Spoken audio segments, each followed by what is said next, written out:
warahmatullahi wabarakatuh. Selamat pagi para pemirsa Literasi Pagi MA Darun Najah. Oke, kali ini kita akan belajar terkait sejarah-sejarah ya. Oke, tentunya kalau kita belajar dengan sejarah itu pastinya kita sedikit-sedikit mengulik masa-masa lalu. Nah, kita hari ini mendatangkan narasumber yang beliau juga sangat dengan sejarah itu sangat bisa dikatakan dia sebagai pegiat sejarah. Salah satunya beliau juga ketua pegiat sejarah di Trenggalek. Nah, otomatis kalau beliau juga sudah ikut dalam sebuah komunitas, apalagi komunitasnya sejarah, nah pastinya pengalaman-pengalaman beliau dalam hal sejarah itu sudah sangatlah bagus dibandingkan dengan seperti saya. Nah, seperti itu. Oke, kita langsung masuk ke narasumber, yaitu beliau bernama Bapak Harmaji. Saya persilakan untuk memperkenalkan diri, Bapak. Iya, terima kasih. Selamat pagi semuanya hadirin yang ada di manapun Anda berada. Puji syukur kehadirat Allah Subhanahu wa taala dan salawat kepada Rasulullah sallallahu alaihi wasallam. Karena hari ini kita bisa berkumpul di sini, kita bisa bersharing-sharing banyak sekali.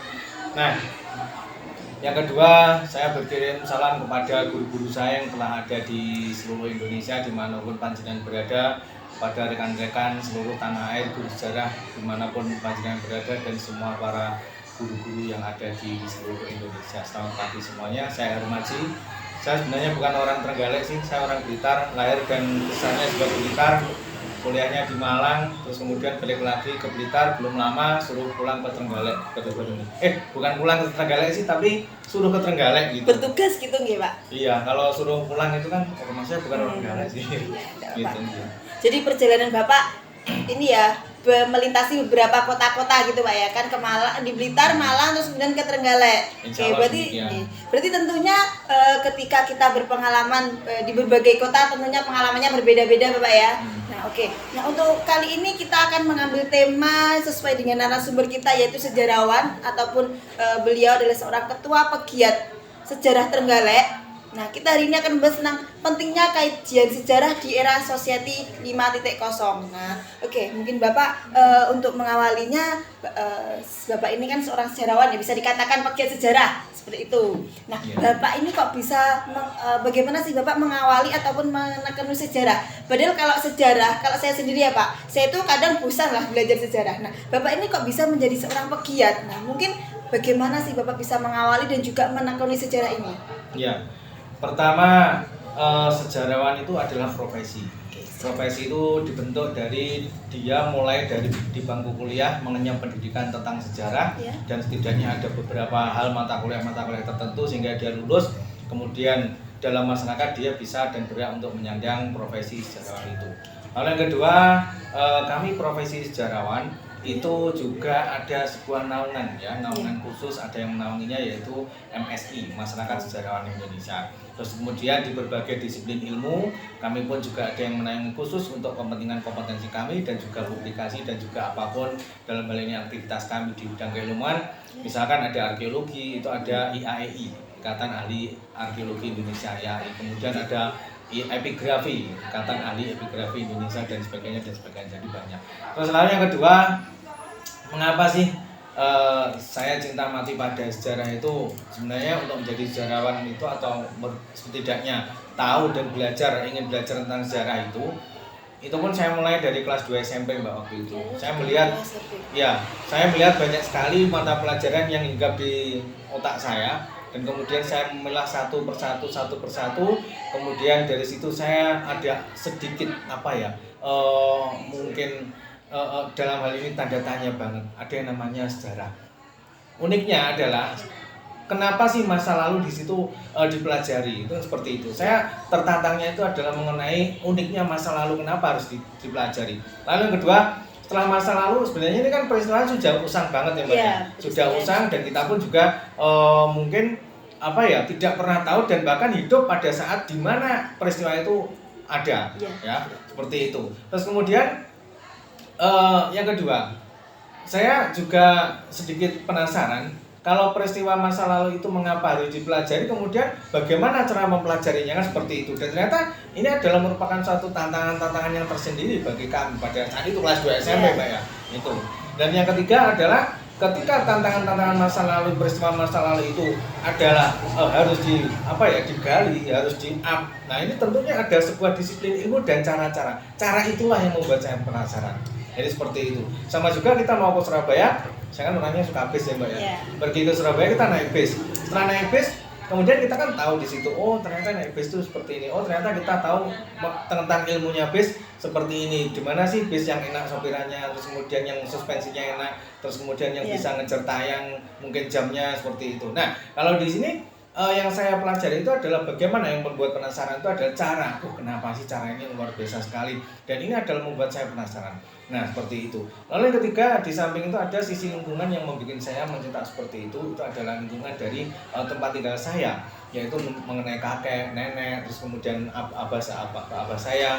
Nah itu juga seringkali beliaunya itu ketika saya kecil itu beliau sering ngajak-ngajakin kita ke candi, terus kemudian ke museum, terus kemudian ke berziarah ke makam dan sebagainya. Itu adalah sesuatu hal di mana hal yang melatar belakangi mengenai lingkungan yang saya bisa untuk mencinta seperti itu. Dan kemudian termasuk abah saya, kemudian mbah saya, jid saya, itu termasuk beliaunya juga untuk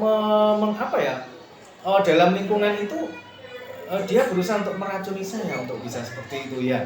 Dan ternyata dengan berbagai ceritanya masa lalu, pas pada waktu beliaunya bertugas pendidikan, terus kemudian bercerita tentang leluhur nenek moyang kami, ya, itu adalah sesuatu hal yang sangat luar biasa. Dan kami dari cerita-cerita masa lalu itu ternyata saya betul-betul bangga pada keluarga saya seperti itu. Jadi itulah hal kenapa kita belajar sejarah. Yang pertama adalah kita penasaran dengan sejarah, terus kemudian ilmu itu adalah apakah ada untuk menguliknya, caranya, dan itu yang membuat kita penasaran seperti itu.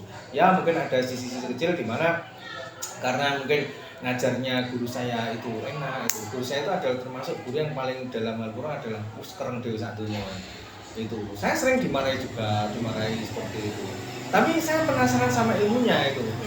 Penasaran saya sama ilmunya. Jadi tipe saya itu kan kalau misalkan ada satu guru yang beliaunya itu susah banget ya, itu saya ambil gitu, karena di balik kesusahannya beliau itu pasti ada sesuatu ilmu yang dirahasiakan. Nah itu, dan saya butuh ilmunya dia serta barokahnya di beliaunya itu. Jadi seperti itu ya. Jadi gitu ya Pak.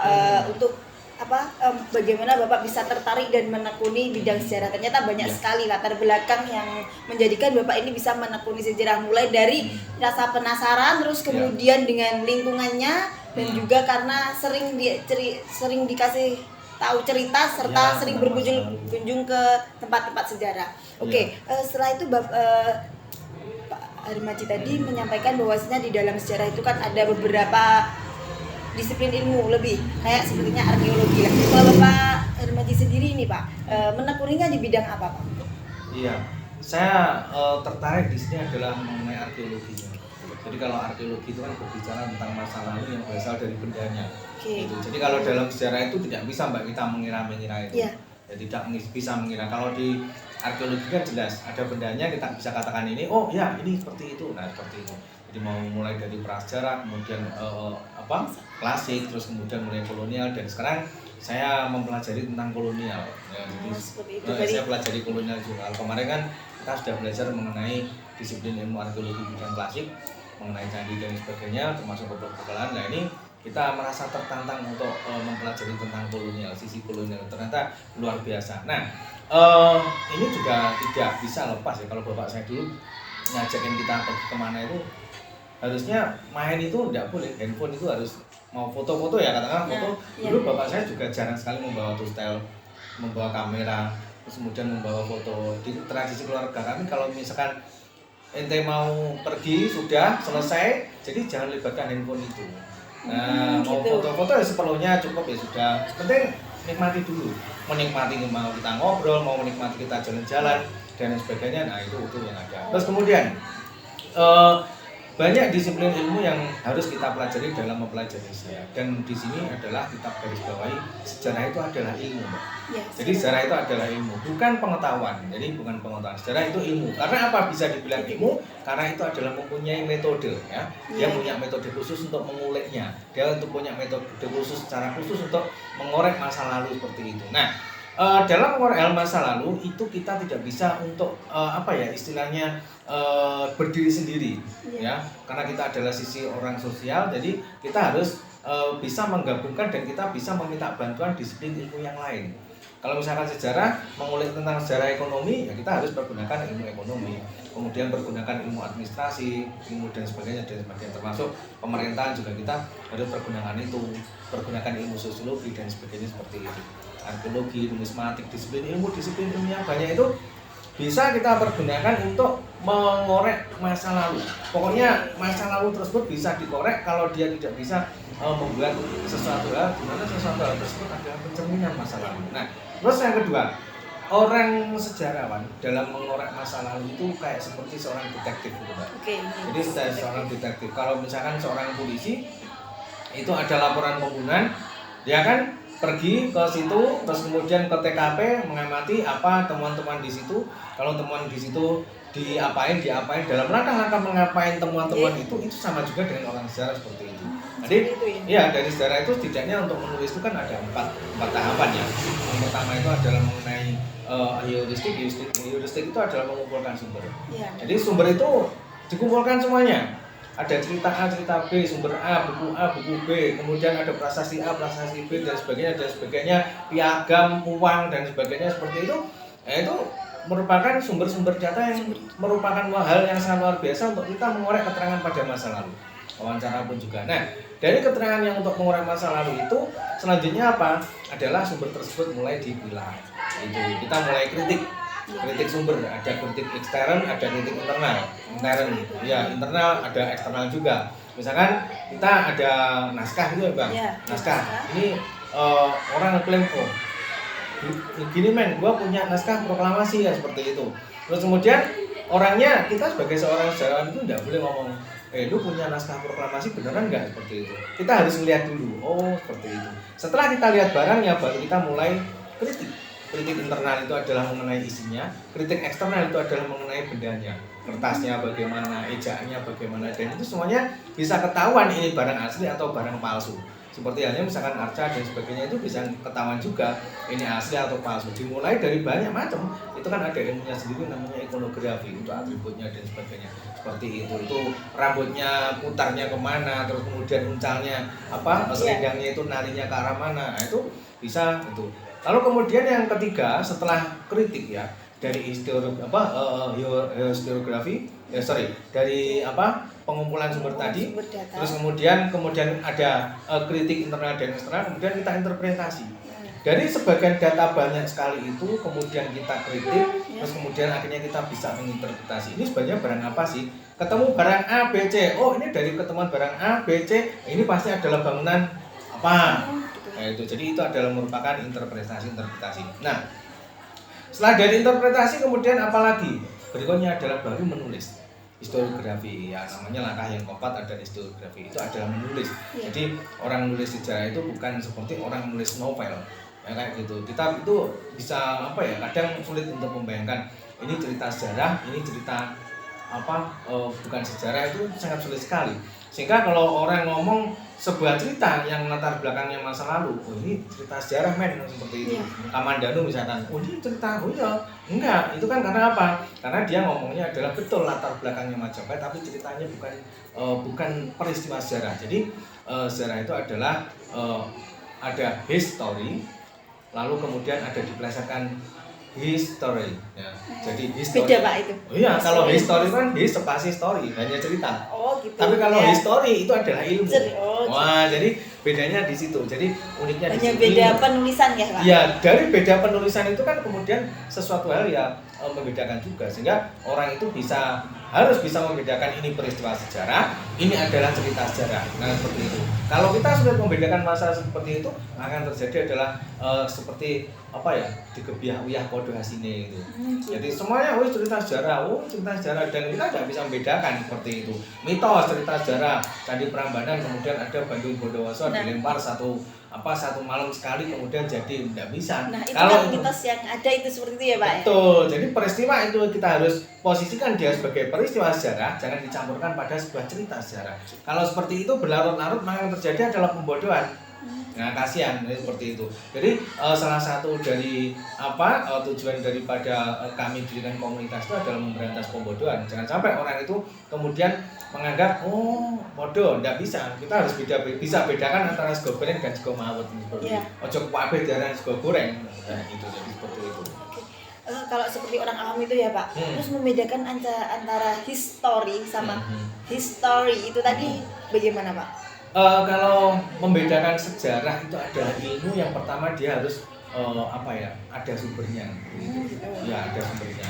Misalkan ini ballpoint. Ya, ballpoint. Kalau ini ballpoint ditemukan pada ini adalah sebuah ballpoint yang pernah memegang ini adalah orang penting, katakanlah Napoleon Bonaparte. Ya. Nah, ini adalah sebuah data sejarah.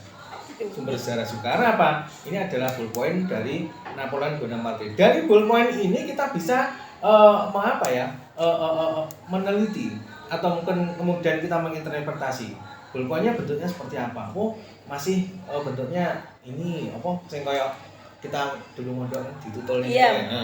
Kayak itu pakai mangsi ya, jadi seperti itu. Apakah ini dan sebagainya. Dari situ kita bisa mulai memperkirakan atau mulai setidaknya menginterpretasi bahasanya pada masa lalu itu kita bisa mengetahui tentang sejarah ballpoint. Nah, seperti itu. Kemudian juga kematian seorang orang atau tokoh atau siapa itu. Kita tidak tahu ya matinya orang itu seperti apa. Tapi kemudian pada masa lalu 500 tahun kemudian atau mungkin 20 atau 40 tahun, 50 tahun, 10, 100 tahun kemudian katakanlah. 100 tahun kemudian itu ada orang yang mengoleksi rambut katakanlah itu. Mengoleksi rambut. Nah, 100 tahun yang lalu itu dinarasikan bahwasanya ada seorang tokoh sejarah katakanlah X. Itu dia meninggal dunia. Gitu. Dia meninggal dunia. Terus kemudian 100 tahun kemudian karena ada orang yang mengoleksi rambut atau mungkin ada rambut warisan dari Sopo. Nah, seperti itu. Kemudian keisengan orang itu kan penasaran yo. Dia mulai tes. Tes itu rambut. Nah, ternyata masuk lab, ternyata rambut itu mengandung arsenik. Nah, akhirnya apa? Sebuah fakta sejarah yang dulu dinarasikan ini meninggal karena tidak ada sebuah apapun juga. Kemudian yang terjadi ada apa? Temuan baru inilah karena apa? Ini rambut ada nyawa arseniknya, maka dia dipastikan meninggal dunia bukan karena secara wajar, tapi dia kan dibunuh juga. Nah, seperti itu. Dan itulah sesuatu hal di mana sejarah itu sifatnya ada termasuk ilmu dan ilmu tersebut sifatnya relatif. Sepanjang ada penemuan baru maka penemuan yang lama pun juga akan gugur. Jadi seperti itu. Dan kita orang ilmuwan, orang sejarawan khususnya itu harus fair memperlakukan sumber-sumber tersebut dan apapun bisa menjadi sumber sejarah itu sendiri. Nah, jadi orang itu memaknai ini adalah peristiwa sejarah atau tidak itu bisa dilihat dari yang pertama mungkin adalah mengenai kayak seperti logikanya. Jadi logika masyarakat. Ini logika sih enggak kayak seperti ada candi yang dibuat selama 1 malam. Belum 1 malam belum jadi kadang-kadang seperti itu. Logis apa enggak kan enggak logis. Padahal dalam pembuatan candi itu juga bukan hanya waktu semalam atau 1 hari, 2 hari, seminggu, 1 tahun, 2 tahun, enggak. Ya enggak. Candi Penataran itu dibangun sejak 250 tahun terhitung, mulai dari masa Kediri sampai masa Girindra Majapahit terakhir. Dan itu selama 250 tahun itu kan pembangunannya pun juga mengalami pembaruan. Ini enggak cocok, kemudian kita cocokkan ini sesuai dengan kepercayaan latar belakang yang berkembang pada saat itu. Kemudian ini dipasangin arcanya Wisnu. Enggak cocok arcanya Wisnu. Mungkin kita kasih aja pahananya Wisnu aja seperti itu. Mungkin kayak gitu. Jadi itu adalah sesuai dengan perkembangan daripada alat pemikiran masyarakat pendukung pada masa itu. Jadi kita ngomongnya ini logis pun enggak, ya sejarah pun enggak. Jadi kita bisa berangkatnya dengan logis tersebut. Kemudian yang kedua, kita tahu itu peristiwa sejarah apa enggak itu kan terutama kita harus tahu sendiri dengan yang namanya penelitian kan, seperti itu. Setelah diteliti kemudian ketemu lagi, ini peristiwa sejarah, ini seperti itu kan karena telah ditulis dengan generalisasi tersebut. Nah itu, jadi untuk ada tips orang kita harus peka pada peristiwa sejarah dan tidak itu seperti itu. Dan berikutnya, kalau sebuah itu adalah peristiwa sejarah sekalipun pahit ya sudah. seperti itu. Tidak semua sejarah itu berakhir dengan manis. Kadang ada ungkapan sejarah itu milik pemenang. Ya, jadi ada siapa yang berkuasa, dia tulis sejarah itu sesuai dengan versinya dia. Padahal versinya yang asli itu nggak seperti itu. Nah, katakan seperti itu. Jadi itu artinya apa? Artinya ya semuanya kita harus berdamai.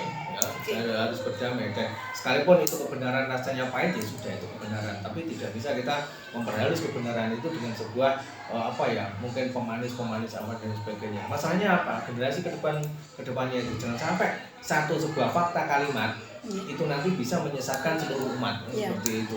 Yang terjadi adalah apa? Pembodohan. Kemarin kita kan tahu ya mengenai Raja Sasana itu loh, Empire itu ya.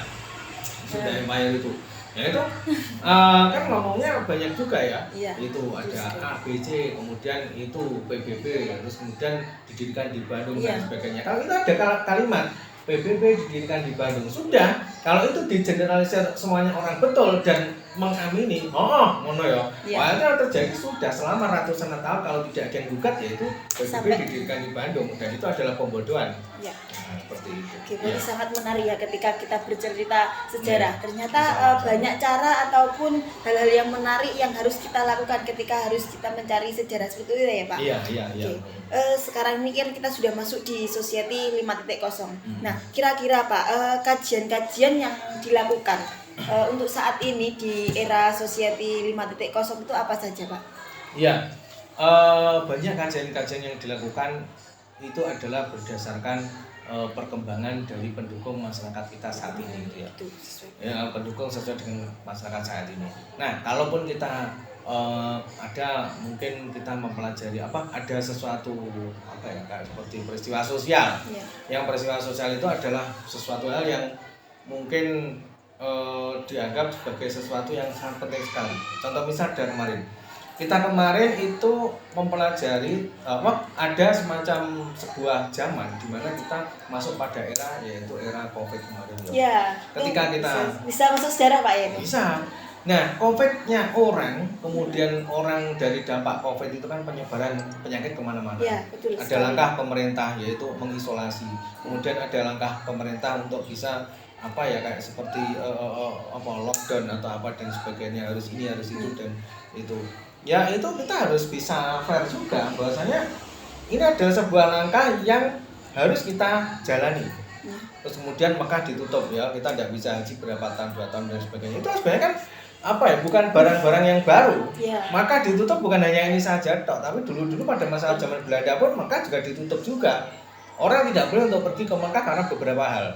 Kan karena pada saat itu terjangkit penyakit yang namanya penyakit Black Death, pes.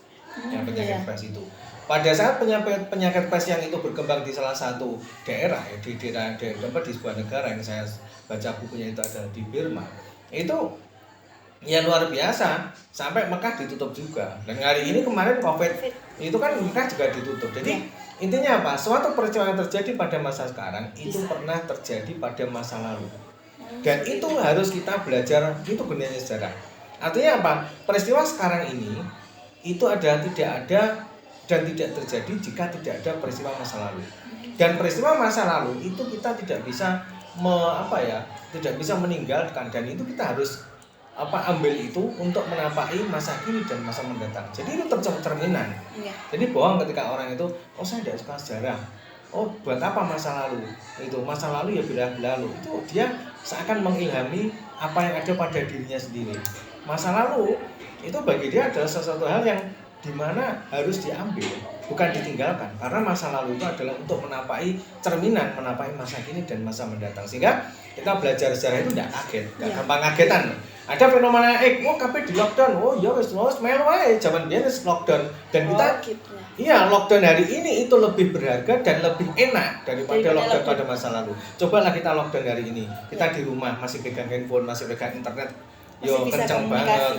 Pemerintah pemerintah melalui Menteri Pendidikan ngasih ke siswa-siswa untuk kayak seperti kuota dan sebagainya itu, dan itu lebih baik dan lebih enak. Coba kalau lockdown pada masa lalu, susah Mbak. Nggak bisa ngapa-ngapain ya Pak. Nggak bisa ngapa-ngapain. Orang ya kena pes ya pada saat itu ya. Orang kena pes sudah mereka diungsikan semuanya. Yang ungsikan bukannya kena itu Mbak, tapi seluruh desa wes. Jadi sedesa itu dia kasih di tempat penampungan tertentu, kemudian di situ maka seharusnya dia di situ, di lockdown di situ semuanya. Dan tidak manusiawi juga. Orang ngasih makanan itu ya juga dilempar-lempar gini, Pak, bukan dikasih gini, enggak. Gitu ya, Pak, kalau yang Iya, dilemparin. Karena apa? Kalau ada kotak ini dimungkinkan dia ada penyakit yang menular. Ya dia harus lempar ini aja. Itu. Begitu ini ya, sadis. Ya, ya boleh dikatakan seperti itulah. Ya, artinya apa? Kita itu ya boleh-boleh harus banyak-banyak untuk bersyukur gitu aja. Karena apa? Kita sudah melihat masa lalu yang begitu deras yang kayak gitu ya. Untuk masa sekarang alhamdulillah gitu aja. Setidaknya perintah Allah itu ya jelas. Naik sakatum lazidanakum itu ya jelas ya belajar sejarah. Soalnya apa? Zaman biyen kan koyo ngono kuwi. Aja saiki wis dipenake wong. Saiki wis dipenake lockdown ya ning jero kelas, ning jero di dalam ruangan. Orang mau belajar sekarang kan juga enak, tinggal klik pun sudah orang sudah ada yang nganterin gitu. Mau ngasih naruh pagar, mau apa, mau kirim bayar pun juga dia pakai OVO, pakai apa, aplikasi, pakai banking dan sebagainya seperti itu juga toh. Ya, jadi artinya kita setidaknya harus bisa untuk bersyukur karena apa? Kita sudah melihat masa lalu yang demikian itu, lalu kemudian dari masa lalu dicerminkan masa kini dan masa mendatang itu. Jadi kayak gitu. Kajian apa? Ya disesuaikan dengan yang ada tren pada saat itu. Karena apa? Orang biar tidak panik gitu aja. Kasih edukasi pada masyarakat itu. Ada COVID, tenang Bu, kita COVID itu seperti ini dan sebagainya. Dulu pernah ada dan sebagainya. Nah, itu dikaji. Supaya apa? Masyarakat tercerahkan. Masyarakat tercerahkan karena apa? Di samping ada ilmu kesehatan, kita pun harus menoleh ke masa lalu juga. Oleh karena itu setiap ilmu itu kan pasti ada tuh Mbak. Kita mau sekolah apa ya? Mau sekolah apa, mau belajar ilmu misalkan ilmu apalah, itu kan kita juga tahu tentang berkembangnya ilmu tersebut. Kita mau mempelajari kitab apa misalkan ada sebuah karya Rotibul Hadad itu ya. Rotibul Hadad adanya rotib yang ditulis oleh Habib Al-Haddad itu, maka kita harus tahu bagaimana pada saat itu karena adanya ini para golongan alawiyyin terjadi seperti ini sehingga perlu untuk membuat kitab ini dan sebagainya, dan ini adalah sebuah usaha berdoa kepada Allah supaya para alawiyyin seperti itu. Nah, jadi kita pasti di semua apapun karya, disiplin ilmu dan sebagainya itu pasti dia akan ngomongin pada masa lalu berkembangnya ilmu tersebut. Nah, ya betul sekali ya. Seperti itu. Jadi kayak gitu juga. Jadi berarti ketika kita melakukan sebuah kajian, berarti harus kita menyesuaikan kondisi yang saat ini seperti itu ya Pak? Boleh seperti ini, atau boleh kajian yang lain yang kita tidak boleh menghilangkan dan tidak boleh untuk meninggalkan sumber-sumber pada masa lalu. Jadi kajian apa yang unik ya monggo. Mau kalau dia bisa booming itu biasanya kecenderungannya yang berkembang pada masa itu. Tapi kalau dia mau menekuni dunia keilmuannya, ya dia harus menulis yang ada yang anti mainstream juga. Boleh dia mau mainstream, dia boleh mau anti mainstream seperti itu. Artinya bebas. Jadi tidak ada patokan khusus. Generasi sekarang itu enaknya ngapain sih nulisnya apa ya? Ya setidaknya tulis tentang dirinya sendiri kan. Itu lebih baik. Karena setidaknya untuk riset generasi 5.0 sekarang berapa ya? 5.0. Ya, jadi generasi 5.0 ini itu setidaknya adalah nulis dirinya sendiri aja dulu. Nulis dirinya sendiri, nulis sejarahnya dirinya sendiri, kemudian nulis tentang keluarganya, kemudian nulis tentang apapun dan juga sebagainya leluhurnya. Dan itu adalah sesuatu hal yang wajib untuk dilakukan generasi sekarang ini. Karena apa? Dia itu tidak bisa hidup tanpa adanya orang pada masa lalu. Karena dengan orang dia mempelajari masa lalunya dalam dirinya sendiri, itu yang pertama, dia bisa berdamai dengan masa lalunya.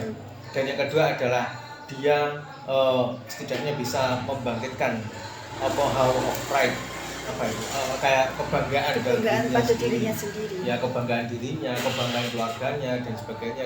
Sehingga dalam hal ini nasab-nasabnya itu dia bisa bangga. Jangan sampai dia nasabnya sendiri nggak tahu, kemudian dia ngikut sama nasabnya orang. Itu kan merupakan sesuatu hal yang diancam juga, masuk neraka juga seperti itu. Artinya apa? Dia tidak mau mengakui orang tuanya, repot itu.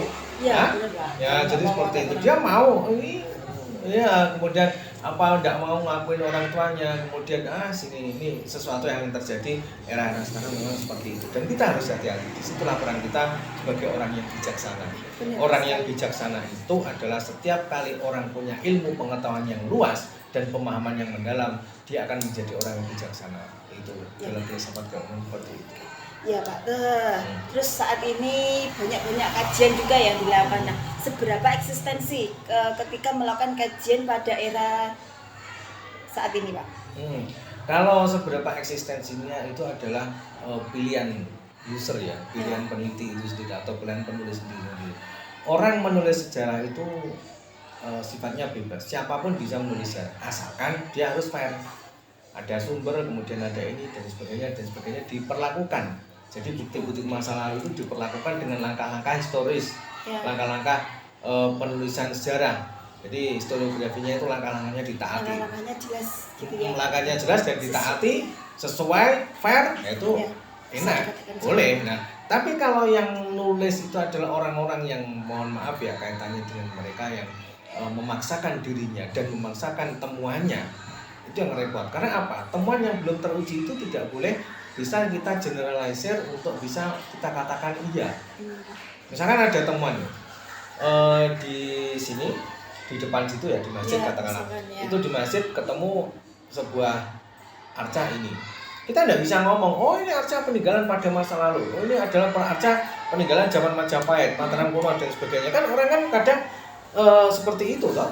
Iya benar Pak. Iya ngamut itu kadang. Apalagi kalau kan sekarang banyak ya Pak kayak menggali tanah terus menemukan barang-barang yang unik, itu kan sudah dikatakan bahwasanya peninggalan zaman terdahulu. Nah itu. Padahal tidak bisa langsung kita mengatakan seperti itu ya Pak. Harus kita pakai ilmu-ilmu sejarah untuk menemukan. Iya betul, perlu penelitian itu sendiri, perlu kajian yang mendalam mengenai hal itu. Jangan kita ngomongin oh ini adalah berasal dari zaman Majapahit. Oh ini Majapahit akhir, ini zaman ini. Tidak bisa. Kalau lu mau ketemu barangnya, udah temuin aja.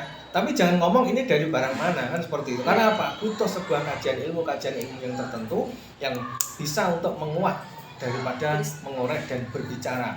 Jadi ada benda mati dia suruh bicara, dan perbicaranya itu adalah perlu hal yang unik atau hal yang perlu yang konkret juga.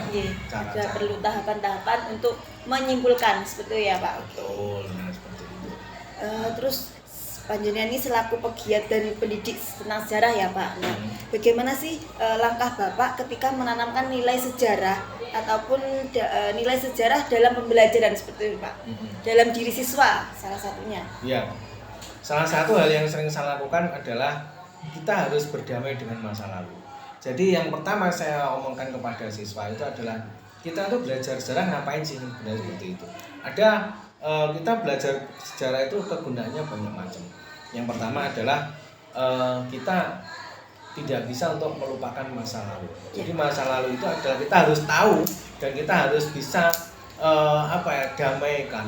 Kita harus bisa arahi juga, karena masa lalu itu yang adalah merupakan sesuatu hal cerminan masa kini dan masa mendatang. Seperti itu. Karena apa? Orang itu mau ngambil keputusan, seberapa hebat orang, seberapa orang apapun juga, dia ngambil keputusan pasti dia akan oleh masa lalu.